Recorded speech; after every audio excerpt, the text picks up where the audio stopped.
I've written my own eulogy as I'd like to have myself remembered. If any of the contents of this eulogy are news to you, you've never had the pleasure of truly knowing me in life. I was a guarded person that only let a select few people in my life. But once you were there for the remainder of my life. My philosophy has always been, if you're my friend, I don't need to tell you.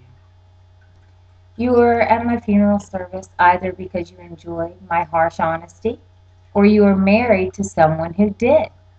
If you're neither, please feel free to leave now. You didn't hurt my feelings in life and you won't hurt it in death. I lived a long, love-filled life, from the love that my grandmother gave me as a child to the love from my grandchildren when I finally became a grandmother. I've been blessed. I was married to the man of my dreams for over 40 years. I knew we had our ups and downs, but luckily we had more ups than downs. Our wedding was a testament to our quirky attitudes for life. We married on a Friday the 13th in July. My husband Chris thought it was to be antisocial. I chose that date because it would be difficult for him to forget it. We also wore black our wedding day because I've always been a true believer that black should be worn for every occasion. My husband was always able to make me laugh when I felt like crying and somehow always knew when I needed him most.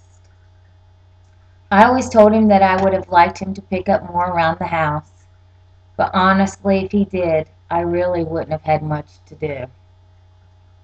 My children gave me the most joy in life. I was blessed with a beautiful stepdaughter named Erin. We had a special relationship that I cherished since the first time I heard her introduce me as her stepmother. Sometimes I would jokingly call myself her stepmonster, and she would quickly correct me. I think it's because she wanted me to know that I was always a mother to her. 9 years and 9 days after the birth of Erin, we got Izzy. I always referred to her as my mini-me.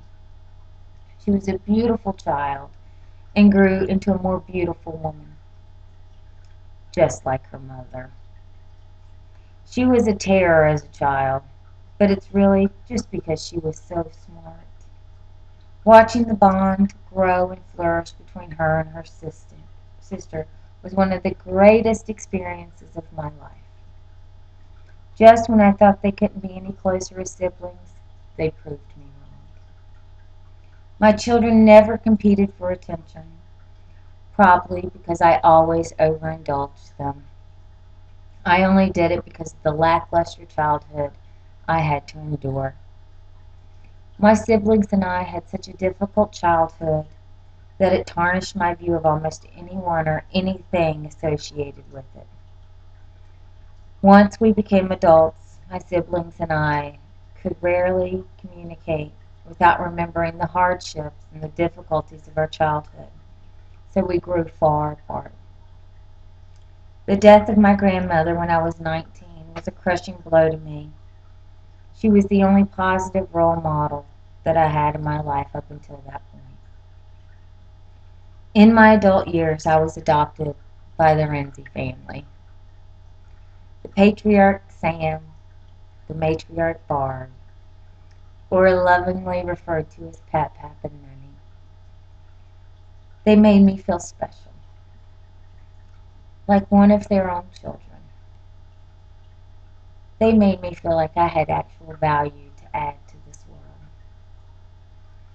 They gave me love without expecting anything in return, least of which would have been money. I had a truly special bond with their daughter, Stephanie Johnson. She will always be my sister. We celebrated together, cried together, sometimes even fought with one another, and always tried to one-up each other on the surgical procedures. The most stressful years of my life were when my husband and I both went to school full-time, worked full-time, and only saw each other on the weekends.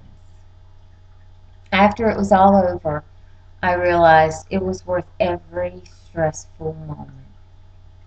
We were able to teach our children the value of good education, the importance of valuing time together as a family. And we were lucky to have special evenings along with our kids, to have special things to do with them. That anytime the other parent tried to do, we never got it right. There are many memories that I could share about my life, but I can't paint the picture for you that I see in my mind's eye. I'm sure you will all have much more entertainment during my funeral service, hearing about memories of me from the ones I loved. And if someone I didn't care for dares to stand up and speak, Stephanie knows what to do.